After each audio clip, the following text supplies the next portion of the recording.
আসসালামু আলাইকুম viewers, welcome to my channel Rukhsana সেলাই ঘর। আপনাদের সবাইকে স্বাগতম।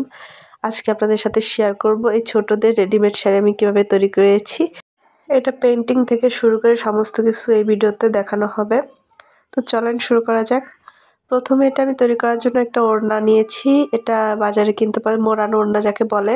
সেই ওড়না আপনারা থান গজ কাপড় কিনতে পারেন। তো এটা আমি প্রথমে ২ ভাঁজ করে নিয়ে মাঝখান থেকে এভাবে কেটে নিব। যেহেতু ছোট বাচ্চাদের, এটা আমি ১.৫ বছর বয়সী বেবির জন্য করেছি। তো সেই জন্য আমার বেশি ঝুল প্রয়োজন হবে না। একটা ওড়নার অর্ধেক আমার ঝুলি হয়ে যাবে। এরপর আমি এক পাশ থেকে সমান করে কেটে নিয়ে এভাবে ২ টা জোড়া দিয়ে আমি সেলাই করে দেব। আপনারা যারা লুঙ্গি সেলাই যেভাবে করেন ঠিক লুঙ্গি সেলাইয়ের মতন এটা আমি সেলাই করে নেব। তো এটা আমি ভালো করে দেখিয়ে দিয়েছি, ইনশাল্লাহ আপনারা দেখে বুঝতে পারছেন। এই দেখেন আমি আবার দেখিয়ে দিচ্ছি। আর নিচে যে এক পাশ ছিল, খোলা ছিল, সেটাও আমি সেলাই করে নিয়ে এসেছি।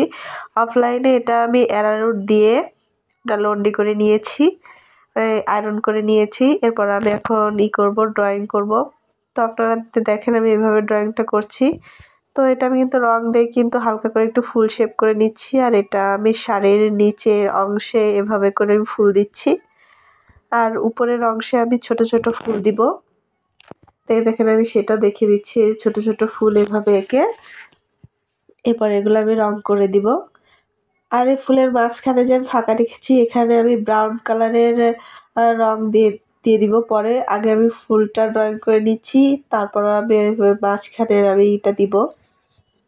তো আমার পুরো শাড়িটা এরকম হবে, নিচে এরকম বড় বড় ফুল হবে আর উপরের সাইডে আমার এরকম ছোট ছোট ফুল হবে। আর এই যে আঁচলটা কিন্তু আমি এরকম শুধু ফুল দিয়েছি, তো এটা দেখালাম না। তো এমনি আপনাদের এই ছবিটা দেখালাম। তো এদিকটা আঁচল। এরপর আমি শাড়িটা মেক করব। তো এখানে পাতাটা আপনারা সবুজ পাতাটা ইগনোর করবেন। তো এখানে আমি এখান থেকে 30 ইঞ্চি নিয়ে আমি এখানে মিশিয়ে দেখেন 30 ইঞ্চি নিয়ে আমি এইভাবে করে একটা সেলাই দিয়ে দিব।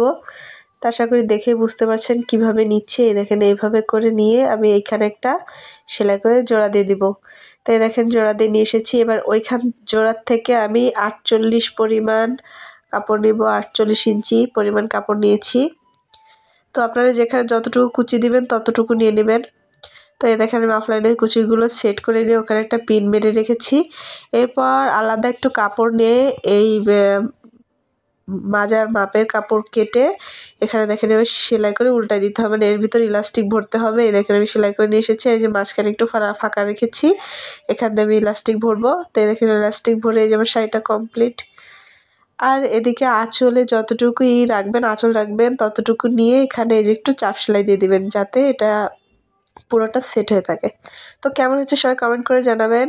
ভিডিওটি ভালো লাগলে লাইক, কমেন্ট এবং শেয়ার করে দেবেন। ভিডিওটি এ পর্যন্তই। সবাই ভালো থাকবেন, সুস্থ থাকবেন। আল্লাহ হাফেজ।